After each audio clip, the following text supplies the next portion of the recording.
Herobrine, a name that every Minecrafter knows. A legend born from a single post in 2010, spreading like a wildfire through forums, videos, and creepypastas. The ghostly figure with white, empty eyes, said to haunt single-player worlds and leave behind mysterious structures, lurking in the fog, watching from the distance. Most people know the classic story. Herobrine was Notch's dead brother, a remnant of something that was never supposed to even exist in the game's code. But what if I told you there was another version of the story? One that painted Herobrine in a much darker, more unsettling light. A version that, for some reason, has completely disappeared. In the late 2010s, a few friends and I decided to document Minecraft creepypastas and ARGs. We looked through ancient forums, forgotten creepypastas, and obscure posts buried in the depths of the internet. And that's when we found it. A version of the classic Herobrine story we didn't even know was different. To us, this was just another piece of the puzzle. An unsettling truth buried in the history of Minecraft, until we thought about it. This version didn't describe Herobrine as Notch's dead brother. Instead, it said something different. Something hidden inside a mod. A virus. At first, it seemed like a small twist on the legend, but the implications were far worse.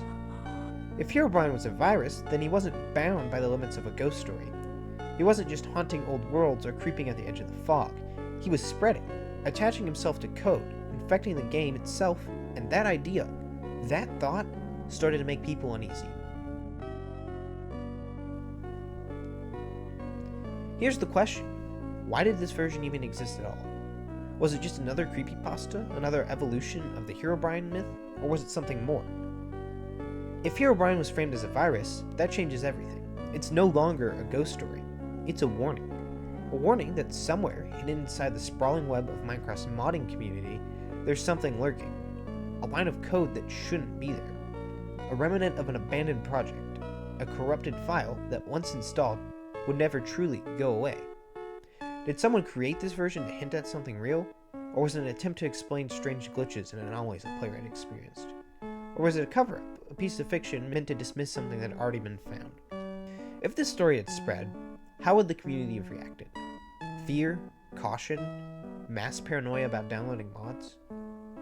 Would players have started searching their game files for traces of Herobrine, convinced that he was lurking somewhere in their code? Would Mojang have responded the same way they did with the classic myth, denying it in every patch note? Or would they have ignored it, letting the story die quietly? I think it's likely that the modding community and Minecraft community as a whole could have suffered to some extent with fears coming from playing the game. Maybe to the point that Mojang would have had taken action to disprove or protect from this claimed virus. The implications that it could have would have been immeasurable, utterly altering the course of internet history in a whole. In my personal Minecraft community, where the story did spread, it caused confusion and concerns.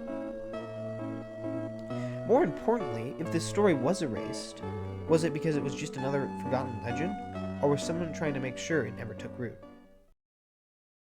Despite the eerie nature of this version of the story, it never took off, especially compared to the original Herobrine myth. Maybe it's because it didn't fit the supernatural mystery people loved, or maybe it was because it was too tech-based for a game like Minecraft. Or maybe it was something else. Many other stories and myths like it are also starting to disappear. I went back to try and find that post recently. It's part of what started this video. But when I went to look for it, it was completely gone. Wiped from the internet. No archive, no screenshots, and no backups. It's like it's never existed at all. And that's not the only story that's disappeared. Other strange Minecraft myths, ones that went beyond the ghost stories, have also started to fade into obscurity, buried under updates and time. But what if some legends don't just disappear? What if they survive, waiting to be rediscovered? Maybe Herobrine wasn't just a campfire story. Maybe he really was something lurking in the game's code, waiting for the right moment.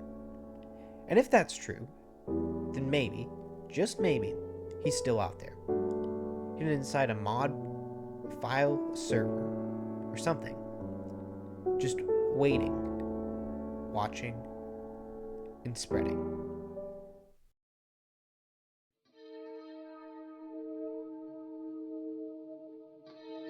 That was supposed to be the end of this video, and in some ways, it fits. But honestly, I don't think it does this story, or the real story of Herobrine, justice. Now, I might ruin your childhood a bit here, But Herobrine isn't real. A deep analysis of the original image can show that it was photoshopped. But I think deep down, we always kind of knew that. So why do we still tell these stories? Why do we still look for things like Herobrine, even though we know they're not real? I think it's because at some point, we did believe, and part of us wants to feel that again. That nostalgia for a time in Minecraft that's now long gone. A version that we can't return to. Moods that we can't recreate. Minecraft has always been a little empty. Sure, we build villages, and tame pets, and hop online with friends, but in single player, we're alone. So the idea that something might be out there, watching, helping, or even haunting gives the world some strange kind of comfort. My personal favorite version of Herobrine isn't even a scary one. It's that he wasn't evil at all. That some kind of force, whether it be Notch's brother or something else entirely, took the form of Steve because it knew how lonely the world could be, and it just wanted to be there, like another player, not to hurt us, but to keep us company. But that version, and all the others, have started to fade, just like old Minecraft itself.